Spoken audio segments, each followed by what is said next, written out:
الله الرحمن الرحيم. والحمد لله رب العالمين، والصلاة والسلام على أشرف المرسلين سيدنا محمد النبي الأمي المبين المبعوث رحمة للعالمين. في موضوع النهاردة هنتكلم عن آه، علاج الكحة أو السعال الشديد اللي هو بسبب طبعا التقلبات الجوية اليومين دول.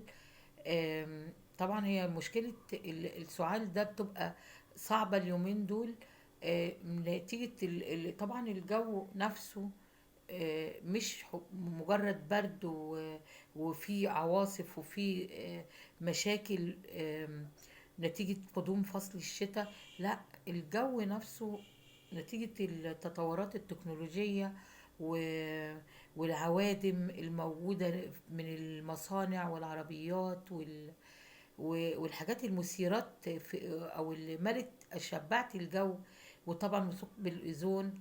الحاجات دي كلها عملت مشاكل في الغلاف الجوي، ان هو اصبح الى حد ما مشبع بتدخلات ما بين الحاجات اللي احنا الاكسجين اللي احنا بنتنفسه. يعني الغلاف الجوي بقى مشبع مش بالاكسجين بس والغازات التانية الموجودة في الغلاف الجوي، لا، ده أصبح مشبع بعوادم ونفايات وحاجات فيروسية، يعني فيروسات وعوادم ونفايات وغازات موجودة طبيعية في الغلاف الجوي. فطبعا اما بنيجي نتنفس ما عدناش النفس بتاعنا عاد مرتاح زي الأول. ما بالك بقى طبعا مع وجود التقلبات الجوية في وسط الحاجات دي كلها اللي موجودة في الغلاف الجوي. شيء طبيعي يبقى النفس مش عادي. ولو أصبنا، وربنا يعافينا كلنا يا رب، بنزلة برد، هتبقى نزلة البرد مش طبيعية. عشان كده احنا نزلات البرد اتطورت من نزلة برد انفلونزا مش عارفة الآسيوية، بعد كده انفلونزا مش الطيور، انفلونزا مش عارفة، وصلنا للكورونا. فدي كلها دي مش أمراض جديدة ولا فيروسات جديدة. هو فيروس الإنفلونزا تطور نتيجة إن الجو نفسه زاد قفلة. يعني الجو نفسه عاد مشبع بمشاكل تانية غير المشاكل الأصلا اللي كانت موجودة في الأول. حبة برد بيعملوا شوية انفلونزا. الواحد كان بيشرب حاجة دافية وياخد اسبرينا وما ياكلش حاجة فيها طب خضار وطماطم، ويعني ما فيش فيها تقليات والكلام ده. وكنا بنروق يعني ناكل حاجات مسلوقة، حبة شوربة خضار، صدر فرخة، نشرب حاجات دافية، وكنا بنروق. انما دلوقتي عادة الانفلونزا تطورت لكورونا، والكورونا خدت مراحل آه، مش عادية. وصلنا للجائحة الخامسة من كورونا. فشيء طبيعي، أو الموجة الخامسة أسفة، هي كورونا نفسها جائحة يعني.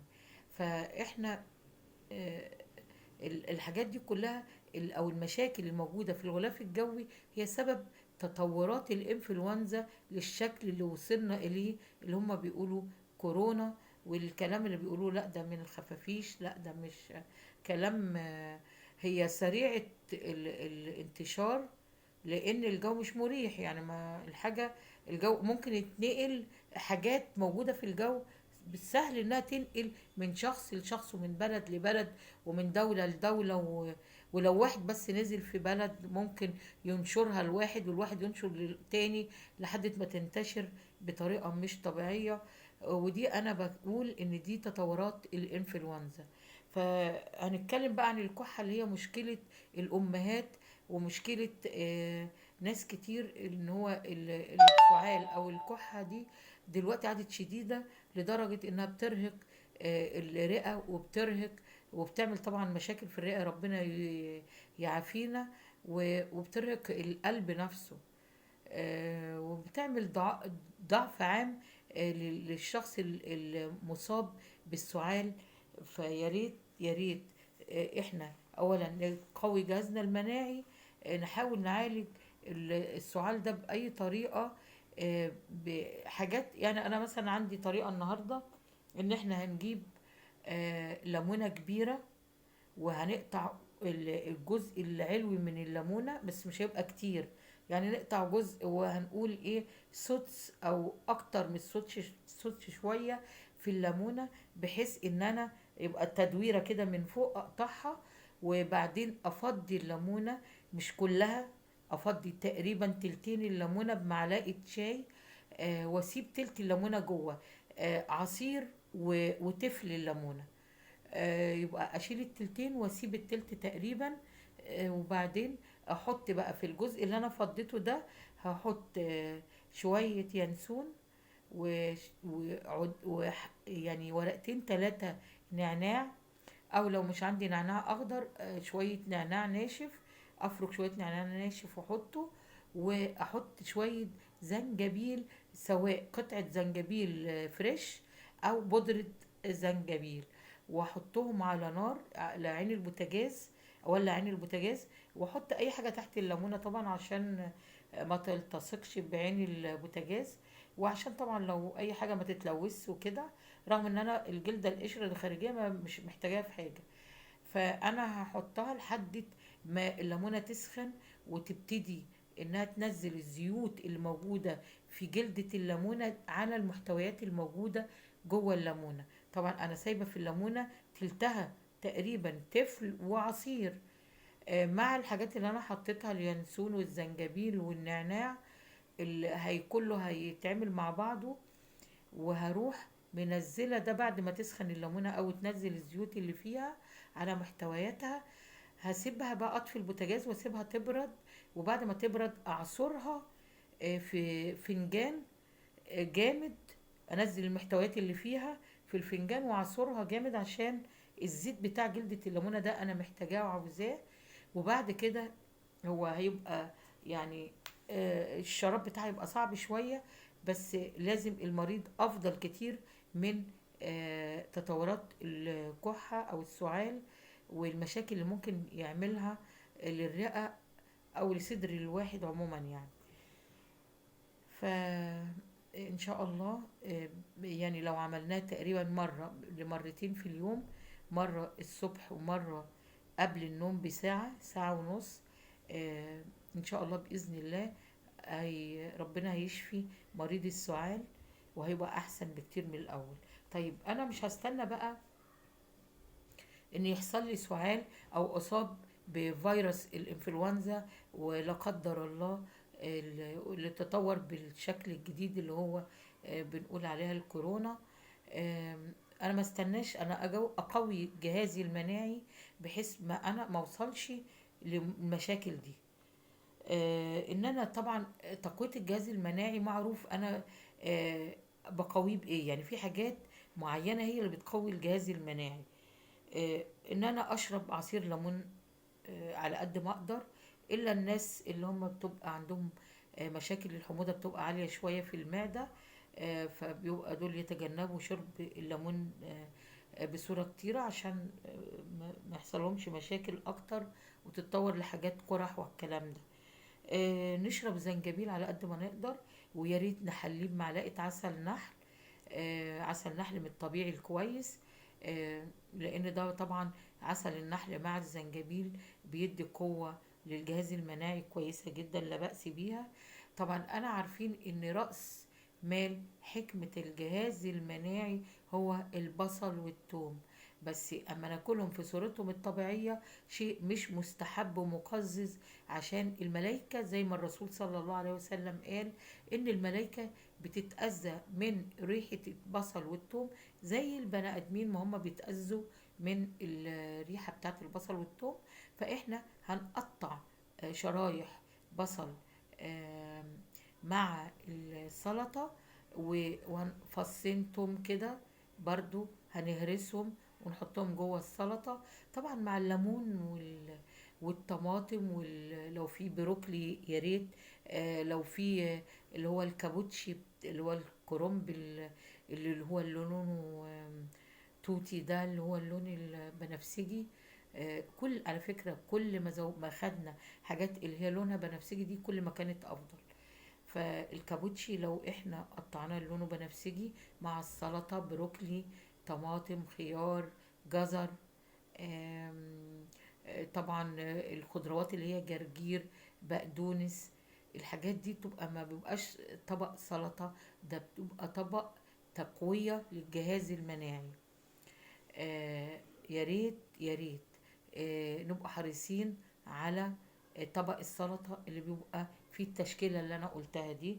طبعا في ناس، مش كل الناس هتجيب البروكلي والكابوتشي، رغم ان هي الكابوتشي ده مش حاجة، يعني مش حاجة غالية. انا لو جبت كابوتشي وحطيته في التلاجة واستعملت منه، هو طبعا روحه مش طويلة قوي الكابوتشي، بس انا ممكن افرزه بطريقة كويسة.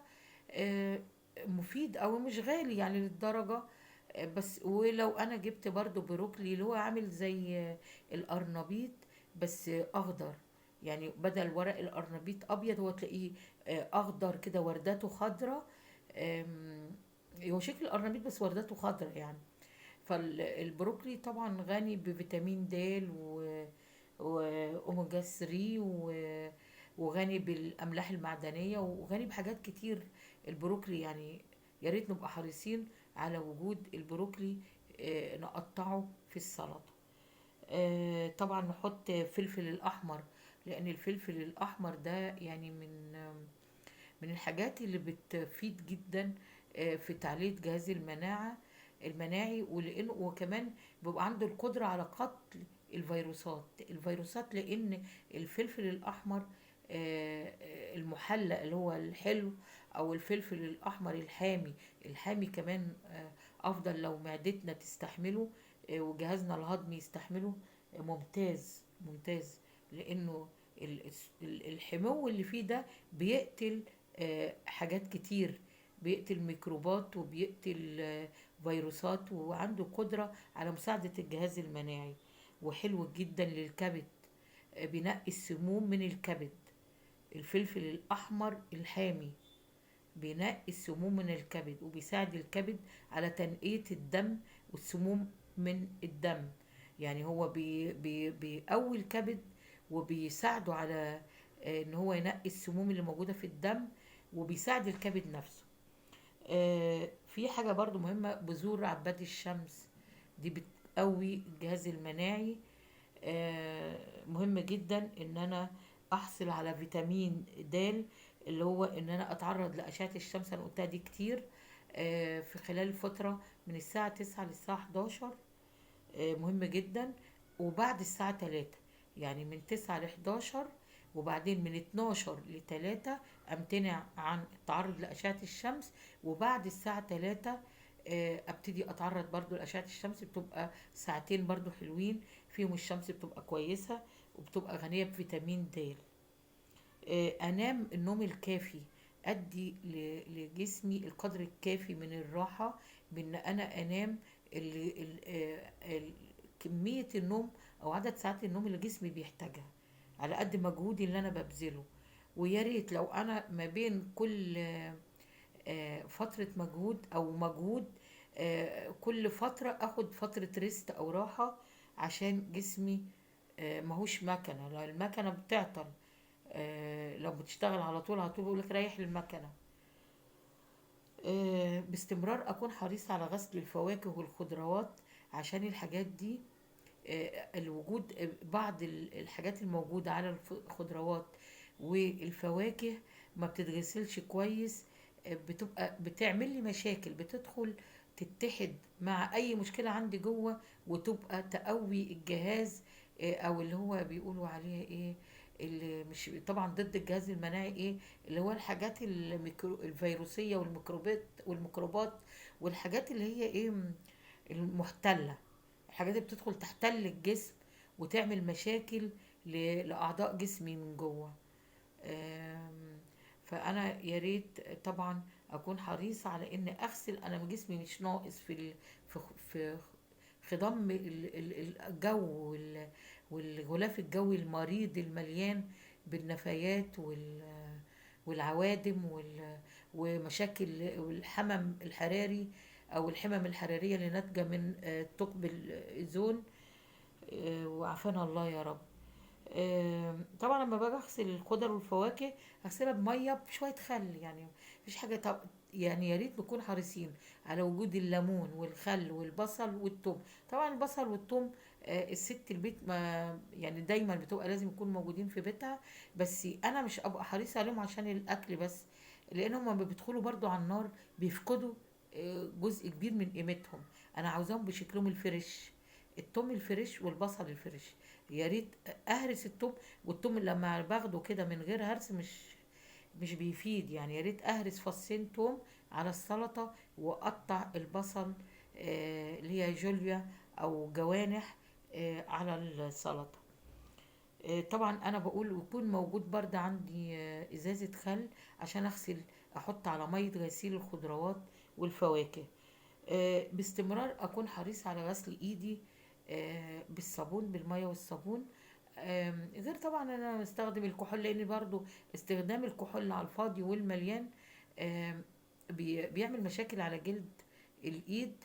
آم، فانا يا ريت نبقى احنا حريصين على الغسل بالميه والصابون، والكحول اللي استخدمه لو انا طلعت بره ولمست حاجات والكلام ده. خلاص يا جماعه، يبقى احنا عرفنا هنقوي جهازنا المناعي بايه. وانا يا رب يشفينا جميعا. المريض يا رب ربنا يشفيه ويقوي بدننا، ويقوي نفسنا، ويقوي الجهاز المناعي بتاعنا، ويقوي قدرتنا المعنوية على تقبل المتغيرات الموجودة اليومين دول، واللي هي يعني يا رب نعتبرها نوع من الاختبار لقوة تحملنا. يعني يا رب ان يكون اللي بيحصل ومجموعة المتغيرات اللي بتحصل دي تكون هي ان شاء الله لصالح العباد، وان ربنا سبحانه وتعالى يا رب يطلع لنا بعين الرحمة ويرحمنا، ويقدرنا على عبادته والتقرب ليه، ويقدرنا على أداء كل شيء هو ربنا بيحبه في عباده، ويحب ان هو يطلع لعباده ويلاقينا عليه يا رب. وفي آخر الفيديو انا يعني بتمنى منكم ان انتوا آه، اللايك. انا ما بحبش في اول الفيديو ان انا اقول يا جماعه اللايك، لان انا مش كل همنا ان النواحي اللي هو لايك وان احنا ننتشر. لا، انا همي ان الفيديو نفسه والكلام ده يوصل لناس يمكن حد يستفاد منه. يعني لو انت حتى مستغني عن المعلومه دي يمكن غيرك يستفاد منها. يمكن انت تعرفها غيرك ما يعرفهاش. فيا ريت نساعد بعض على الخير، وتعاونوا على البر والتقوى، ولا تعاونوا على الإثم والعدوان. يا ريت نتعاون على البر والتقوى، وإن احنا نساعد بعض. لأن الحمد لله على ما أفتكر كل ما فيش حد بيدخل على اليوتيوب إلا ما عنده فكرة. وفي قنوات كتيرة جميلة جدا رائعة كتيرة. فالحمد لله كلنا عندنا أفكار بنحاول نساعد بيها بعض، ودي ظاهرة كويسة جدا. ويمكن دي من الحاجات الجميلة اللي موجودة دلوقتي، ان الناس ابتدت تشهر ببعضيها. ودي من افضال السوشيال ميديا. انا مش عاوزة ابص الناحية السلبية، انا عاوزة ابص الناحية الايجابية. لان اللي بيدور على اللي عنده سلبية بيدور على السلب اللي زيه. واللي عنده طاقة غير صحية هو يدور على الحاجة اللي تناسبه. أما اللي عنده إيجابيات وعنده طاقة إيجابية وطاقة صحية بيدور على المعلومة الكويسة اللي تفيده وتفيد مجتمعه. وكل ميسر لما خلق له. السلام عليكم ورحمة الله وبركاته.